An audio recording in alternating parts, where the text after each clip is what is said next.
A spirited Hawthorn side couldn't quite get over the Tigers at the MCG. It turned into a Box Hill blitz at City Oval, and a top-of-the-table clash produced a dramatic draw in one of the VFLW games of the season. We've got plenty to unpack right here on the Hawk Talk podcast, so let's get down to business. My name is Nick Mason, and I'll need to check in with my co-host, who's bounced back from illness to hit record on this very episode. How's it going, Tiz?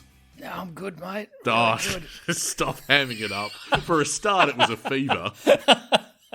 Now, back on deck. So, there were rumours that a few of the boys on Saturday had a bit of a cold or the flu or something, and I know it's taken out a couple of clubs, but I thought that was a very spirited effort, as you quite rightly said. Yeah, absolutely. And I think the funny thing about illness sweeping clubs is only one club was the beneficiary of that, and that was the Bombers. You won't catch us being hyped up in any corner of the media, will you, for being so brave?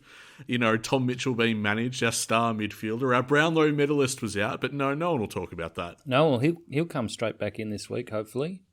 And, when I looked at the side, I thought, oh, well, you can't get beaten in the midfield if you don't play a midfield. So go for it, Sammy. Change the game, mate. Genius move.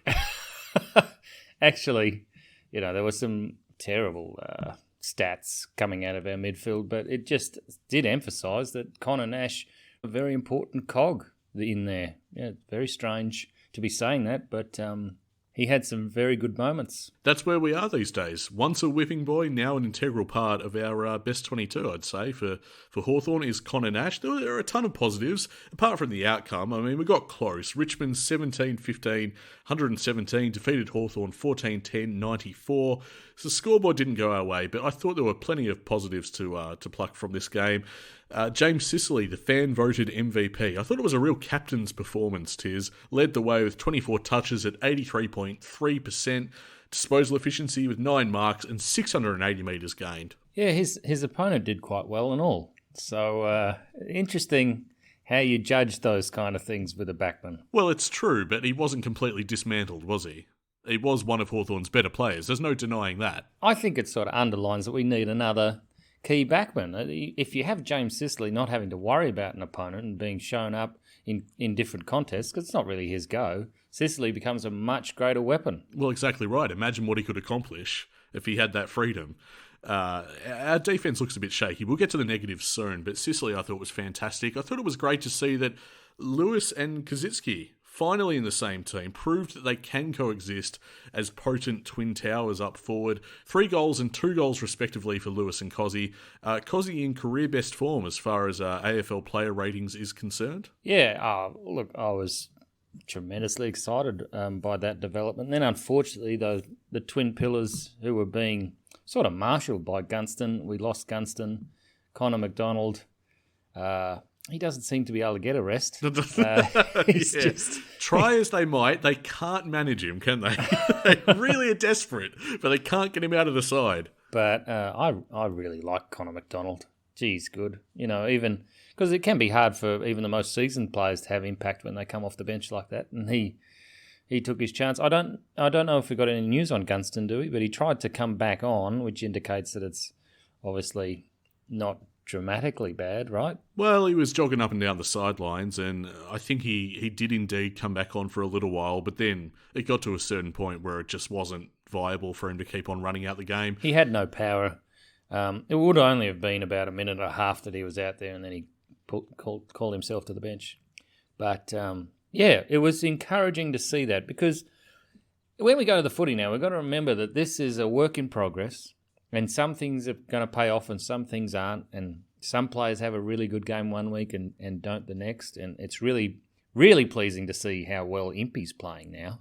Because that second game he had back, we thought, oh, gee, this isn't the Jarman we all know and love. And then he's just putting together some really strong performances. Yeah, there were a few players that sharpened up considerably from the week before. I thought Luke Bruce was pretty good. He bobbed up with, I think it was 3 goals in the end. Bramble, I thought, looked a lot better. Still making a few blues, but that's all right. And as you say, Jarman Impey, I thought, had his best game since his return. And Chad Wingard in his 200th game. He really knuckled in, I felt. He scored 2 goals. He played time in the midfield. Very good stat for pressure acts.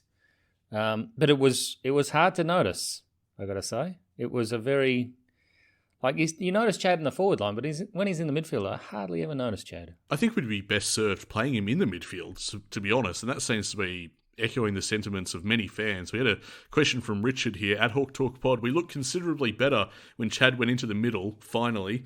Him and Duke are the only proactive mids. I hope we see more midfield Chad than half-forward Chad for the rest of the year. I think that's fair, especially coming up against Brisbane, who last year we came up against in the back end of the season, and Chad Wingard posted great numbers playing a midfield role.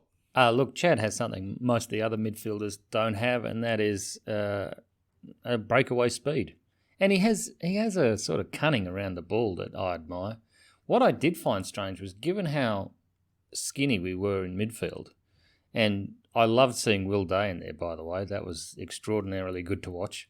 But Jom still remained at half-forward line and actually had a decent impact, kicked a goal and looked quite good as a go-between. It finally looked like that was starting to connect. I think at this stage we're just trying our best to troubleshoot some midfield issues. You know, Kane Corns came out over the weekend and basically denounced our midfield as the worst in the competition. It's hard to argue against, unfortunately, but you know, you got to remember that a team in a position such as ours, a developing side, should really have some deficiencies and big ones. For where we are in our development and on the ladder, there should be key deficiencies. The midfield is definitely one, but we're trying to fix it up. We're putting Chad Wingard in. Will Day's getting a run.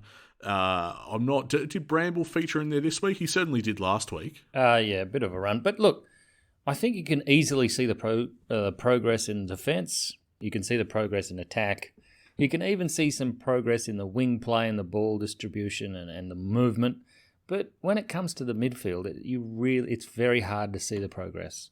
And that's what I think he's talking about. It needs to be personnel changes as far as he's concerned. Yeah, well, I tend to agree. I just don't think it's going to be a quick fix, that's all. I mean, Clarkson did amazing things for our footy club, obviously, you know, outside, beyond the premierships, beyond that era.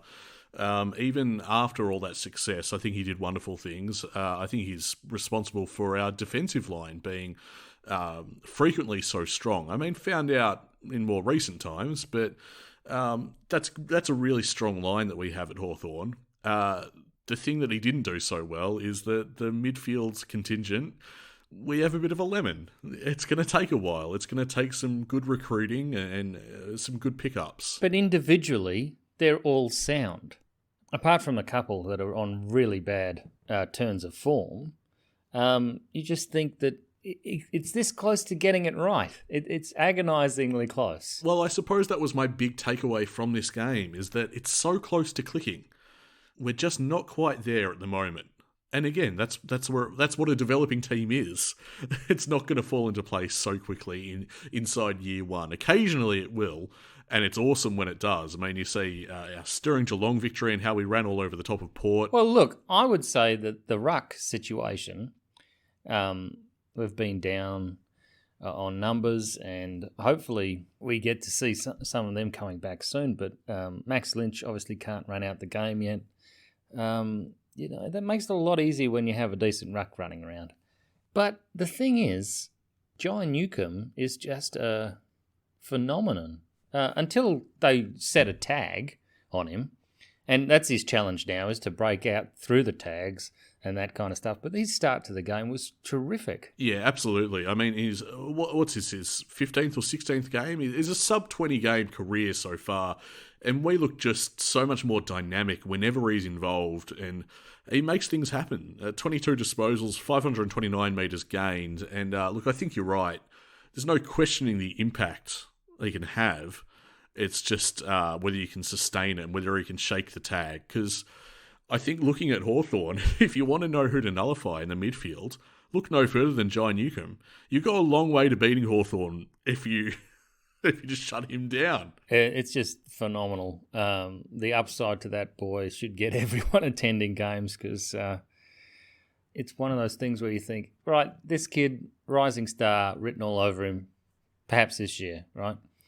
But the way that he moves, his ability to find the football, you know, I've got to see him break tags and all that, but, you know, we haven't seen that kind of elite midfielder since Sammy, really? Do you know what I mean? Actually come through our ranks. I mean, we went and got Tom Mitchell, who's obviously incredibly good, but coming through our ranks, we haven't seen anything like that. Yeah, homegrown talent at Hawthorn. Love to see it. We had a question from Matt on Jai Newcomb saying, he's been outstanding, but the second half fade-outs are a pattern. Does his role from here become as an impact mid, resting forward? Can you get the same output over 4 quarters that way and spread his mid-time to others? He's dangerous one-on-one inside 50. Well, look, we only have to look at that high-flying mark to see that Newcomb can have an impact going forward. But, I mean, you just want him concentrating on his midfield battles and where he needs to be in there. I think there's a question, which is a very good question, about McGuinness coming a bit later, where they talk about why wasn't he deployed in midfield given we were so skinny, which is a very good point. But they're educating these blokes in one position first, primarily, and then from there they'll seek to educate them in other roles. And it takes a couple of years to work out. You know, I remember we heard from Cyril and I think it was Duray back in the premiership years, and they spoke with one another about if it was the last few minutes of the last quarter, what was Duray's positioning meant to be, and Duray needed to know where Cyril had to be. Yeah. During that time, and so you have a complete synergy, and people can tell you if you get caught up in the moment or something where you ought to be. This new game, this new form of the game is quite a lot of it is played between the ears now. And about positioning. And so team and system oriented, that you got to be a well-oiled machine to find any success in this game these days. And disciplined. Yeah, and disciplined. And again, very early days for a developing side. And I think it is smart to just go one role at a time at this stage. Let Jai nail down the fundamentals of his midfield game first. But other than that, I don't mind the suggestion. I think it'd be tremendously exciting. And I do back him in as a one-on-one player. The tenacity, this guy's irrepressible. His hunger for the footy, his desperation and attack on it is so brilliant. Yeah, I can't really recall a first-year recruit midfielder going forward and sealing a winner or anything dramatic. Can you, Nick? And then, being really elite the next year, and that was such a fantastic celebration against Essendon from Warple, and then look at him now. A wonderful goal. He's basically, you stare down your fears when you miss as badly as he did. And then you get the same chance within the next 5 minutes and you got to go again. He didn't even look for the handball, though. He kicked it. And I just hope he takes... Look, he's just got to break the back of this monkey that's sitting on him. He's so out of form, it just beggars belief. And, he wouldn't look out of place at Box Hill, right? Liam Shields and Daniel Howe will be thinking, what on earth does he have to do for me to get a game? But look, I just admired the tenacity of the bloke to kick that goal the next time, because you miss that and, mate, the whole world would just implode around you. I think it kind of already did. Have you not been checking our social media? People have come for him. I saw it at the time when he missed the first one. And then it happened that he got another chance, and I thought, oh, wow, he missed it again. That's, that's headlines. That goal brought the house down, though. That was fantastic. It was good. And that's why it was good, because he took it upon himself to kick at that time. And I still like Warple. Wish him all the best, but he's really trying to watch sometimes. Well, especially last week. I mean, when we needed impact from all of our leaders, none of them turned up. And I know we didn't get to record that podcast, and I'd really have loved to, because, what a wonderful result, Ladies and gentlemen, I think we've moved into the negatives. Yeah, okay, hang on. Just a sec. All right, so... Didn't realise we had a special guest on the show, Jack Daniels. All right. I do just want to stay with Warple just for a sec. Look, we had a number of questions, just as I anticipated. One from _boy44, another one from Filthy, another one from Alicia, all along the same lines. Should Warple be dropped? He's got to be dropped. When will he be dropped? How can he get his confidence back? All along the same sort of theme there, obviously. I thought it was worth noting. I couldn't really reveal it at the time, But we did receive a tip-off pre-game that Worpel was in fact battling illness throughout the week, and I think carried that even into the game. So it would certainly go a long way to explaining things. But, Tom Mitchell was managed, with illness of his own. The tip-off was that that's sort of spread throughout the club, just a fraction. So Well, it didn't show. Like, if I'd heard that last week, I'd be absolutely, I can see it on field. But against the Tigers, we ran out that game. In fact, didn't we kick the highest losing score we've kicked in ages? Well, if we can dip our toe back into the positives, yeah, that's our highest losing score for 7 years, apparently. So, look, something's going right. If you got that much supply to the forward line, something good is happening. The negatives, I think, of this game were fairly obvious. I mean, Jack Gunston's injury right on quarter time, that's some bad luck. You're just about to go in for a break. He comes down from the marking contest as the siren goes and he does his ankle. That was awful, of course. I think we desperately need support for Max Lynch. Everyone can see that our ruck situation is pretty dire. I think he's very spirited, Max Lynch. I think he gives 110%. I think he's a good competitor, but he just can't. He can't do it by himself, and the support that he's getting, the makeshift support, is just that. I'm telling you, no. We are not recruiting a ruckman in the mid-season draft, Nick. That was a question from Hawk12 here. Mid-season draft, do we take a ruckman? If there is another spot, do we take a mid, or can we promote Fergus Green if we thought he warranted it? Of course, we'll get to Fergus Green in our VFL recap. So you're ruling a ruckman out completely? Because it's not about this season. That's true. You got to look long term in this kind of decision, and in that sense, it's got to be a mid, right? 100% has to be best talent available. Nick, you led me into that one. Bit of a trap, I reckon. Yeah, no. Hopefully, it's another Jai Newcomb. I mean, that's what we should all aim for. We've got to find some kid that everyone else has overlooked over the COVID season and just slip between the cracks, bring him to the club and let him be himself and see what they can do. Speaking of exciting young talent, I was thrilled for Butler, Sam Butler scoring a debut, but it was a rough debut, it must be said. That was a goal. You can't tell me that wasn't a goal. I'm still angry.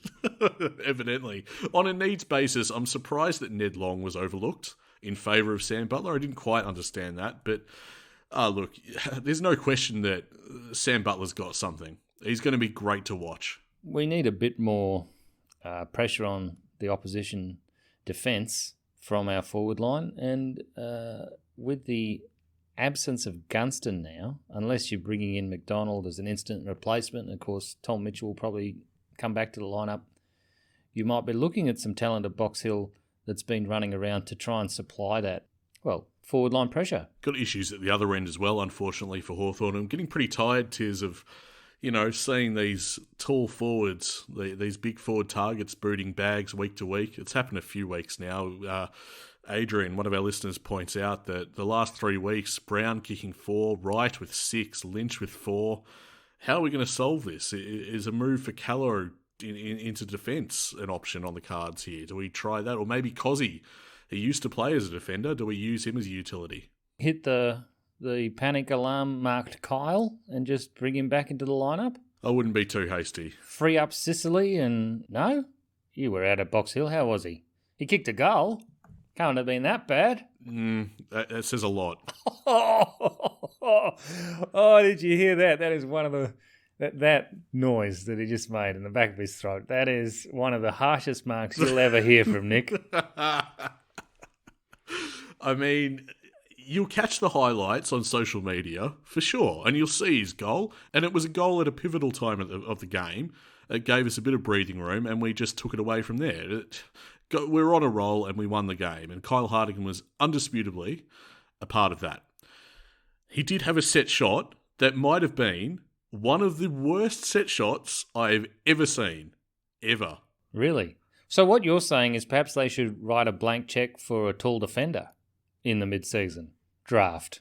Is that what I'm hearing? We are being exposed for that kind of player. We are lacking in that area. Kyle Hartigan, I think, he's certainly number 28. I think he is 29 though. He's 29 years old. If I'm wrong, that's off the top of my head, folks. I might be wrong about that. But whether he's a part of our next flag tilt, is highly questionable. And, you can look at DGB as being pick 6 in the future. Yeah, he is, but not the same kind of player. He's not the same kind of build with the same skill set. I'd be looking at that closely as much as I am all about the midfield and retooling that and rejigging it. That has definitely come into frame as a key concern for Hawthorn. Blank check. I didn't say that. I didn't say blank check. Kyle Hartigan is 30, so he'll be 31 in November. It was look, I'll save it for the VFL recap. I don't want to get into it now, but I just, in theory, certainly, bringing Kyle back into the side sounds okay, but then who are you taking out and how long do they stay out for? If it is, in fact, DGB that misses, I just think that's incredibly counterproductive. Oh, I don't think he'd miss. I just think you'd give him an easier opponent. That's all. Yeah, perhaps. And I think they will do that. There's a reason Kyle Hartigan's on the list, and that's why. I feel like people are probably screaming at us to talk about Sam Frost, who's had a bit of a dirty season, hasn't he? Well, I mean, he's undersized as well. And let's face it, Frosty is not the Iceman when it comes to being manhandled by his larger opponent. And he does give away free kicks. And Brown just milked him for them. So I thought he was much improved on the weekend, though. We heard from Hutcho Hutch, speaking of all things defenders, interested in your thoughts on best strategy for DGB's development. Should he be rushed to the magical 50, 60 games, but get carved up against better forwards in the process like he did on the weekend? Or is he better to have a mix of VFL apprenticeship games along the way? Starting to get some bad Zach Dawson feels about his current role. I've no doubt he's better than that, but a little worried that the throw him in and let him learn the hard way could be detrimental. Well, I think he actually learnt towards the end of the game how to handle Jack. I thought he would have learnt a lot on the weekend. Just in terms of the movement. You got to remember Jack, what's he got? Two Colemans, is it? In 3 premierships. Whatever the case, he's no slouch. I mean, he's coming down off his peak, obviously, but he's got some tricks that it won't hurt DGB to learn. But it's just when he has the ball, it's very frustrating. There were a couple of times he got caught with it. Just needs to be more prepared to make quicker decisions and things. But the pressure in that forward line was very good from Richmond, and it's something that we.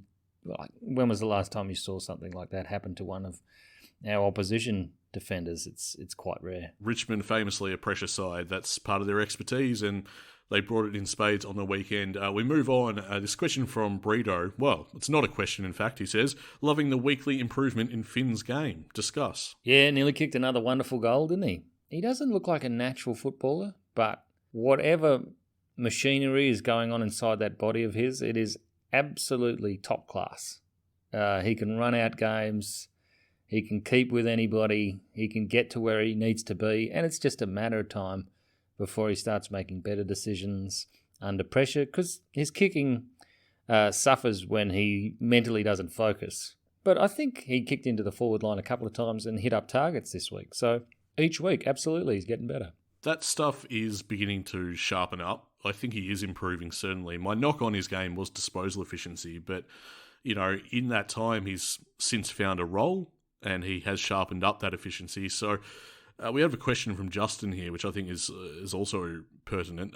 Centre clearances were 23-9 and Finn didn't attend one centre bounce. I don't get why we play him on a wing. Why not give him a go in the middle when you smashed him there the whole game? He was called a Josh Kennedy clone and a contested ball and clearance player when drafted. And you know what, Tiz? Justin's got a point. He ain't wrong on this one. Yeah, so when McGuinness was coming through, of course, in the Vic Metro side, he had Rowell and Anderson with him in that midfield, and I think we'd all agree that we'd love to see that at Hawthorn. That would be... It should have been 2 father sons and possibly Rowell. But look, I'm not sure why they don't put him in. I was talking earlier about how he needs to focus, and it doesn't seem wise to give him more exposure to other roles in the side than, when he's just cementing down this one. But surely when push comes to shove, you've got to give him an opportunity in there by the end of the year, especially if it looks like we're going to have to move on some of the talent that's already sitting in there holding the spots. Well, yeah, it's as I was saying before, we're in the middle of troubleshooting this midfield, and that is a lever that needs to be pulled at some point. That's why we got him. A lot of his highlights packages were him standing up in tackles and breaking free and clearing the ball, and this is really exciting to watch. It's just not something we've had much of a glimpse of since he's been in the brown and gold, which has been very weird to see. One thing I also wanted to say was I seem to recall that Connor McDonald was billed as an inside mid, and, very, very early in his fledgling career, but we haven't deployed him there yet. I mean, well, McGuinness is built. He's stacked. Connor McDonald is not built enough yet to do that. And I thought Will Dave, for his size, looked very, very good in midfield. He won a few midfield battles, and few being the operative word, but he looked good, and it looked like something you could progress with. And given 2 or 3 years, he could really be picking the best options outside the pack or breaking through the front of it and kicking long to the right side of the contest. And wouldn't that be something? Kicking to the right side of the contest. That would be wonderful to see. Well, isn't that the point? All this stuff has to start now. You start sowing the seeds for all that now. And, we've got the rest of the season. But as you say, I do hope to see more of Finn in the middle at some point, because it just would be a waste to overlook it. He's got a 2-year contract. This is the first of his 2 years. So I think we need to see it at some point. It's just a missed opportunity otherwise. Yeah, well, look, let's think about the decisions Sammy's made over the last month.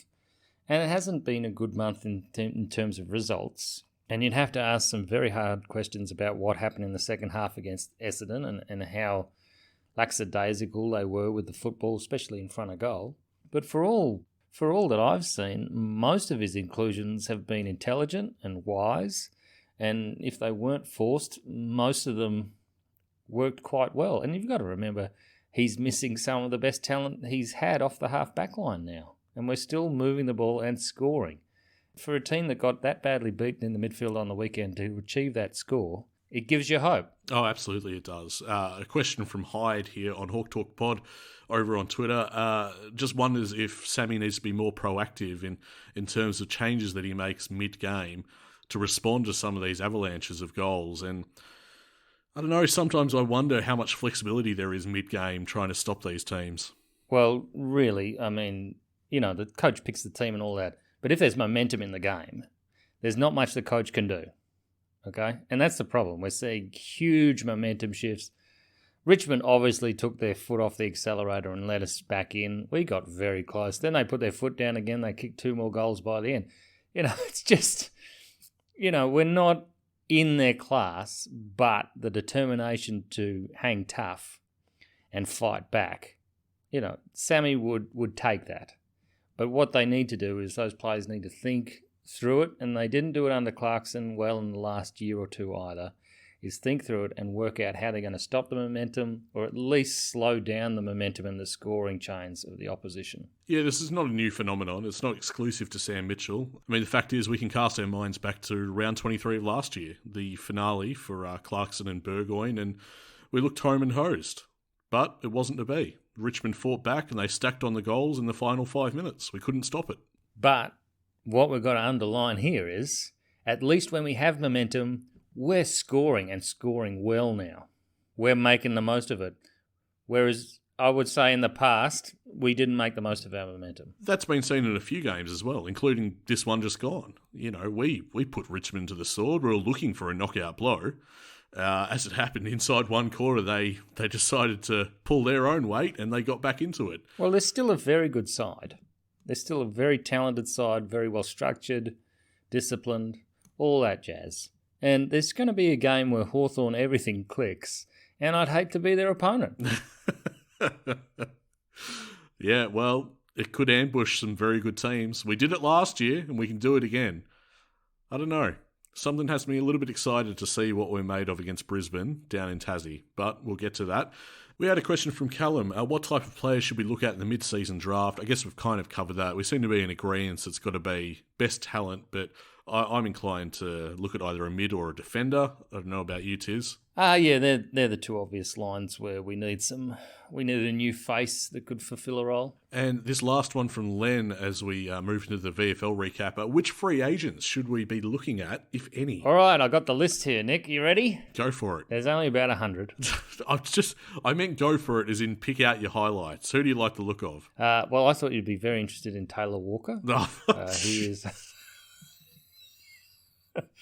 Well, hang on. All right. Kyle Langford. Oh, yeah, that's been the chatter, hasn't it? We've been rumoured to be into Kyle Langford. That could be skillfully avoided, I feel. Now, Alex Pearce of Fremantle fame. You'd be all over Alex Pearce. Very good key defender. He could really bolster that lineup. Wouldn't need to worry about it. He's very good. What do you think, Nick? Yeah, it's not really grabbing me. Now, they're both restricted free agents. Okay, well, it's grabbing me even less now. Angus Brayshaw. Well, that's not happening, so... And, of course, Buddy. Wow, what a headline that would be. Do you think so? Do you think the AFL would help us get it done? I'll Ablett. Buddy, homecoming. It's all good. Don't need him, mate. Got Mitch Lewis. It's fine. McStay. To McGo. To McGo. It's such a shit joke, and it's still got you. Jamie Elliott. We've been rumoured to go after Jamie Elliott in the past, but I fear he's probably not. Dyson Heppel, mate. How could you say no? David Mundy. Because we're looking like one of the younger teams now. They could really bolster our age gap there. No? Okay, no takers. Geez, you're pretty hard to please. Levi Casbolt. Missed out on him last time. Chose the Gold Coast. What do you reckon? I'm good. Thanks. You reckon Mitch has got it, don't you? So we just keep going. Jared Brander. I was a big rap for him. Can't get a game at GWS. Might get one under the new coach. There's not a lot here, I've got to say. Carl Amon. Can't believe the figures they're talking about for Carl Amon. Yeah, that's off-putting. Otherwise, I would be interested. We had word 2 years ago that Clarko was trying to get Amon across. Remember that? You could have Trent Cotchin, Jack Rewalt. They're both up. Oh, Jake Lloyd. No. I don't know. Taylor Giray, he could come back. There's your homecoming. Tom Liberatore, Toby McLean. There's a few. Bailey Dale, Caleb Daniel, Jason Johannesson.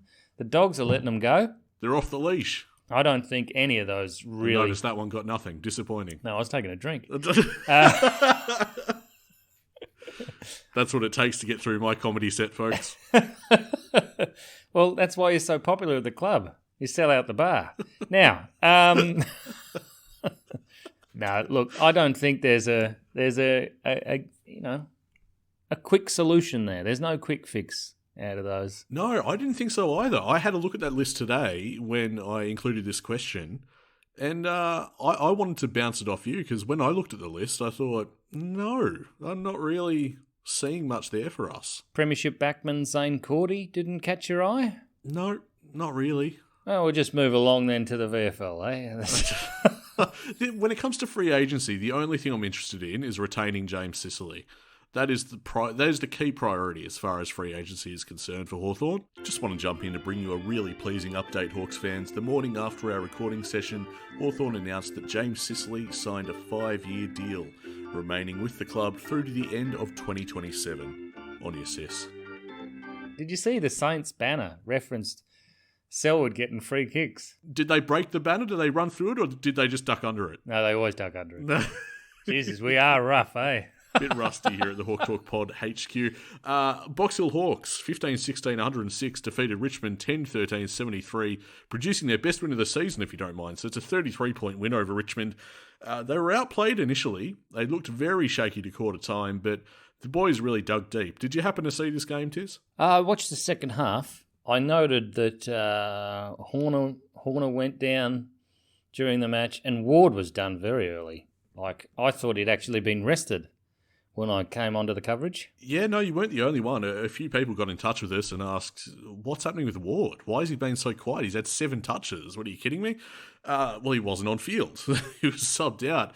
He copped a knock to the head and he was concussed, and then he was taken out of the game. So we're effectively 2 men down, but it didn't stop us running over the top of Richmond. The work rate lifted, the accountability and contested game sharply improved. We got the system in attack going, and for a while it wasn't rewarded. We kicked something like 3-8 in the second term. Enormously frustrating, but they couldn't keep us at bay all day, and we just blitzed them in the final quarter, starting with Cal Porter with one of the best goals you'll see, sharking the tap from the ruck, centre clearance by himself, kicks from 50, goal. With the wind. Even Cal will tell you he had the wind behind him. Come on. Well, okay. I have to pay the wind some credit, I suppose. No, we came home with the wind and absolutely looked untouchable for a little while there. We were running on top of the ground. Absolutely. They had no answer in the final term. Josh Morris and Jack Saunders were both wonderful, hugely influential on the day, and that's despite only 13 touches apiece. I think people who'd seen that game would be surprised to look up the stat sheet and see that they only had a minimal amount of accumulation, but it was definitely a case of quality over quantity. Whereabouts were they deployed? So Morris was strictly a defender. That's kind of... He's made that half-back position his own now. He's doing such a tremendous job and reinventing himself as a defender. I guess the shame of it is he'd have to pry a spot into the senior side. I don't know how he's getting in at the moment. Maybe Impey has to be down on form, and maybe Hardwick. Otherwise, it's going to be tough for him. But he's putting together a brilliant body of work for Box Hill this season. Saunders is sort of wing half forward.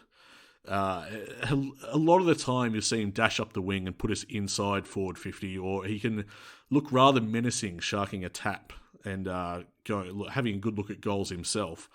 So they're both pretty integral to this Box Hill side. Well, I don't see why Josh Morris can't be selected for the forward line. We know he can kick bags, and I just think that's just part of how you get out of the VFL is to go back and accumulate the footy, which is exactly what they want from him. If you're just sitting in the forward line putting bags through, it doesn't work. Ask Jekka. Don't kick him while he's down. He's out with a hamstring injury. Leave him alone. And now Gunston's down, and he'd probably be the first one asked. So. We're recording this on a Monday night. It'll be interesting to get the ever vague injury report from Hawthorn. Love those. Looking forward to a few TBCs. So who was the best on ground? Because Shields and Howe both had dramatic impact, but certainly Cal Porter with his... Well, I mean, he was involved in a couple of celebrations as well that were memorable. He turned the tide, and then the mysterious man, the man of mystery, Fergus Green. Did he get a touch before half-time? He eventually came into it and was a huge factor in the win. Fergus Green with 4 goals. Ben Kavara had 4 goals as well, and both could probably make the leap back into the AFL system. If they so desired, I reckon clubs would be hungry to have them. We could use them at Hawthorn, in fact. Well, both former Dogs, aren't they? They are indeed, yep.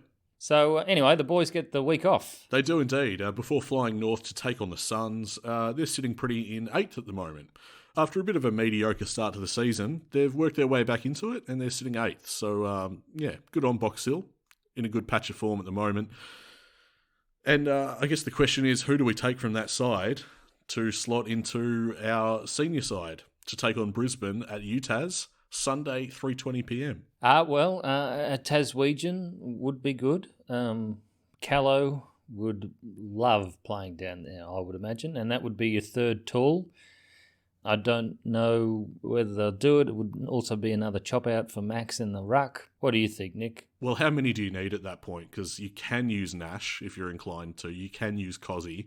Do you need Callow in support as well? I'm not thinking that any of those are ideal, but that's what we've got to work with. Well, either that or you go for pace and you pick someone speedy to come back in. Who you're dropping, by the way. If Tom Mitchell's available, he replaces Jack Gunston.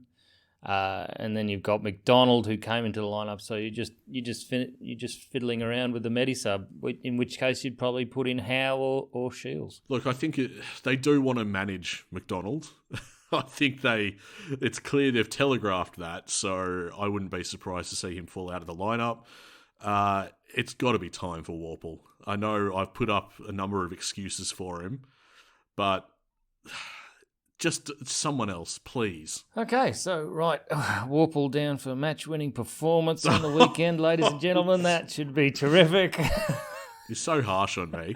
Just because I've had a multi that never gets up and hasn't for the past 3-4 years doesn't mean I can't predict how things are going to go. I'll be laughing about that on my deathbed, I tell you. Oh, my goodness. Round 10 and 11 of the season, we'll see the league once again celebrate Sir Doug Nicholls round, and you've got the specially designed Indigenous jumpers back, so I guess we can expect to see ours this weekend, which would be good. But the question is it a winning look? Are we gonna run out victorious against the Lions? It's a tall order. They're in red hot form. Oh, look, they're in very good form. I wouldn't expect much. We'll hang in there, but look, what's the weather like down there this weekend? What weather would benefit us, as a matter of fact? I'm not even sure. I don't think we want it to be wet. Well, look, we'll probably, when the bye comes around, we'll have a look at the remaining games, but there's certainly, I would say, a few winnable games before the end of the season. We've had a very rough couple of, 4 or 5 weeks now, and in factoring into that a couple of Monday games, shorter breaks than our opposition, we should, all things being equal, start to turn out some better results from here on. Just probably not this week. It's time to get to the VFLW, because there's a lot to say about this game. A top of the table streak versus streak clash, tis, that did not disappoint. As I said, I was there in person on Sunday, yesterday, and very handsomely rewarded for turning up early in the morning. 9:30 was the first bounce. Now, as I understand it, I didn't watch it live, but Hawthorn just steamrolled back into the contest. Yeah, Essendon were actually in control for much of the day. While it didn't always show on the scoreboard, they were stifling Hawthorn's offence. You don't normally see Hawthorn struggling to mount any meaningful attack against the opposition, but that was happening. And then the Bombers got out to a 15-point lead heading into the final term. 15 points doesn't sound like much, but in the context of the game, it was massive. And about 3 minutes in, they put through another goal, and that looked to be curtains. And I'd written it off. I thought the result was in the books, but Hawthorn stormed home out of nowhere. Goals from Bertuk, Humphreys gave us a sniff, and then Williams tied the game with a sneaky one out the back. Just fortune fell our way, and then it was Essendon's turn, because they got the centre break, and the final 2 minutes of the game, they had a couple of opportunities, maybe 2 or 3 really, to just edge ahead on the scoreboard. They just needed a point that any kind of score would have done. And it was a fierce, fierce battle on the goal line. So they could have tapped it through, honestly. But as it happens, we tried to rebound from deep in defence. The kick went out of the full. It gave the Bombers a shot after the siren to win the game. Oh. The most dramatic of kicks, the most dramatic fashion to end this top-of-the-table clash between these two teams, both on big winning streaks. Hawthorn just had to make sure it didn't go through. Of course, a pack formed, but Essendon, by the letter of the law, I believe, they couldn't rush it through. So if they get a fist to it and punch it through, apparently that doesn't count. No. So all they have to do is put body on Hawthorn to make sure they're out of position, to make sure that ball somehow bounces through. As it happens, we got a fist to it, maybe several hands to it, brought it to ground, kept the ball in play, no score was registered, and you could see some momentary confusion amongst the players, because some of the Essendon girls went up. They thought that was enough. It was not. The umpire signalled a draw, and the Hawks celebrated, and the Bombers looked a bit dejected, having let a massive win slip away. And I tell you what, that's one of the best endings for any game I've seen this year. That was enormously entertaining. So both winning streaks survive? Or do they both fail? Well, I reported that they're both done.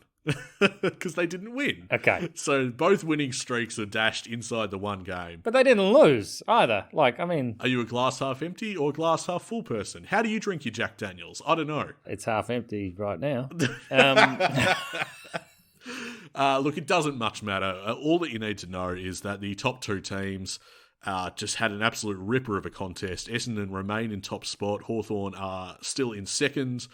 I believe we've seen the grand finalists, and it's going to be, if they do meet in the big game, then that's going to be a hell of a contest. And now, in other news, I understand the calligraphy consultant has made his way down to the Hawthorn AFLW side, and we are getting signatures finally. Well, we hung in there for a long time, but Hawthorn's AFLW side is starting to take shape.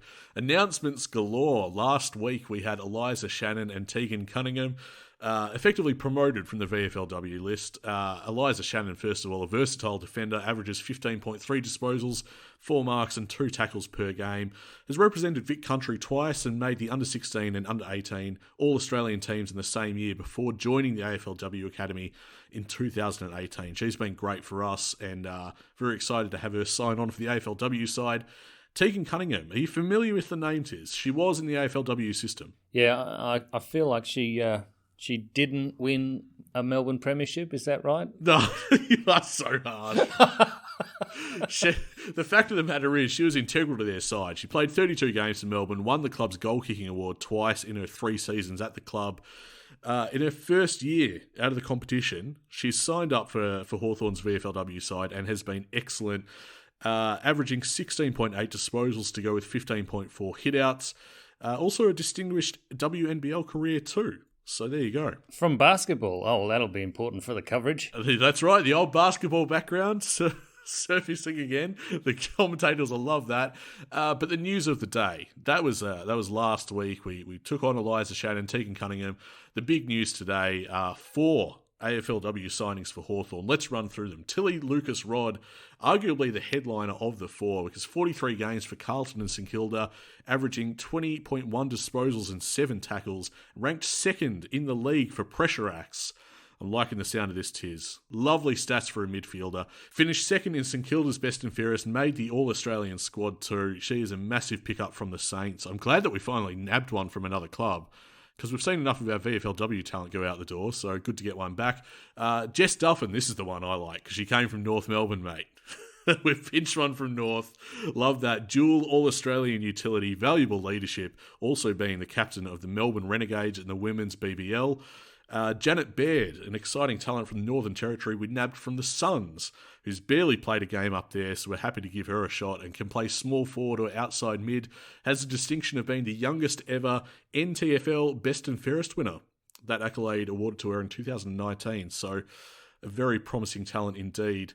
And let me see if I can get the pronunciation of this last player correct. I'm nervous about this one. Akech Makuchut.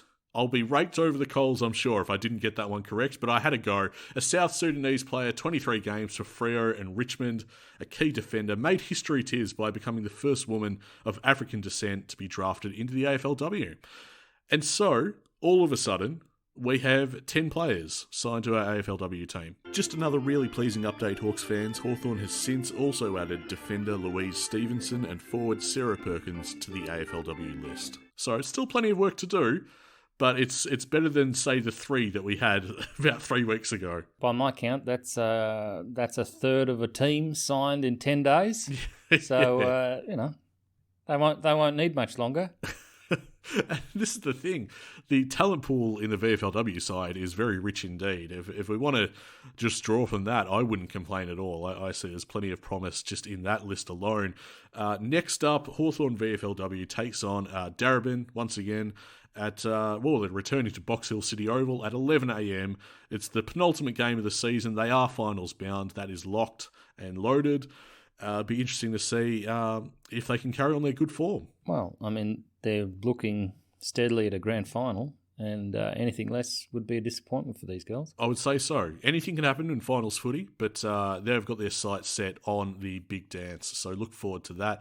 Mate, I think with all things considered, we've done the recap of the AFL, VFL, VFLW, we've gotten to the big news. I think that might be an episode in the can. Yeah, so how do you feel we'll go against Brisbane this week? And then we'll get on to Mason's multi, because that cheers me up. I'll get to the socials first. How about that? If you like what we do here at Hawk Talk Pod HQ, we'd really appreciate if you could spare a second or two to leave us a rating on Apple Podcasts, or maybe you feel inclined to leave us a lovely review. That'd be wonderful. We'd really appreciate that. Twitter at Hawk Talk Pod. We've hit another incredible milestone, 3,500 followers. an amazing community of Hawthorn fans. Now, if you're not with us on Twitter, you're really missing out. So jump on there at Hawk Talk Pod. The same could be said of our Facebook family too, a real passionate bunch. Facebook.com/Hawk Talk Pod, and also we're on Instagram, so look us up there. And finally, as always, we'd like to extend a big thank you to our proud, passionate, and paid-up Patreon subscribers. You make this podcast possible. It's your support that means we can keep this thing going and put more time into it week to week. And it supports us when we're a bit down and out in our own lives. You know, Tiz has had illness. I've had illness recently. And mine was a bit worse. I had COVID, so I don't want to underscore that. But, yeah, I was a bit of a trooper. I just don't think enough was made of that. You're so bloody competitive. My goodness. Anyway, as I was saying, you really do contribute, all you Patreon subscribers, in a very real way to making the show what it is. And we've got some shout-outs. New subscribers, KB and Stuart, you guys are awesome. Thank you so much for being on board. We really do appreciate your support. And for anyone that would like to join up, all the details are at patreon.com/HawkTalkPod. So, Nick, what are you doing instead of watching the game on the weekend? Well, I've missed a fair bit of footy lately. I'm not too happy about that. It's either illness or just general life stuff that's gotten in the way. I'll be attending my nephew's birthday, so I might not get to see it live, unfortunately. Does he at least barrack for Hawthorn? He does barrack for Hawthorn. He was at Box Hill City Oval. Oh, well done, Unc. Well done. I don't think it was my doing, but I'm happy to take the credit. Fair enough. No, it's a pretty cool feeling. It's in a generational sense, you know. Me and my brother as little tackers, you know, Dad would take us along to games, and now to see my nephew going along, it's pretty special, I'm not going to lie. That and getting on the shoulders and being able to actually see the game is also a highlight. I think the thing he loved most was just having a kick on the ground at half time. It's an age where, you know, the world is so, you know, everything's magic, isn't it? It's all sunshine and rainbows, and then, you know, you get a bit older, have a Hawthorn podcast, and you need to wrap it up so you can settle in on the couch and tune into Footy Classified because you want to see what the senior coach of Hawthorn has to say, and it's all a bit grim, mate. Enjoy, Nick. I'm sure you'll learn a lot. A lot about the fracas that he's had with 3 of the panellists. That'll be it for this edition of the Hawk Talk podcast. I'm literally moving to my couch. That's happening. All right, you poor bugger. I hope you get more out of life soon. I tell you, how many afflictions can I cop? First COVID, now Footy Classified. My body's been through enough trauma. Now I'm going to put my mind through some trauma too. What am I doing? Yeah. Well, it'll be interesting to see if Sammy calls Lloydie Sniper. That's all I'd be tuning in for. Well, we'll be sure to recap it on the next edition of the Hawk Talk podcast. We'll catch you next week. We are a happy team in Hawthorn.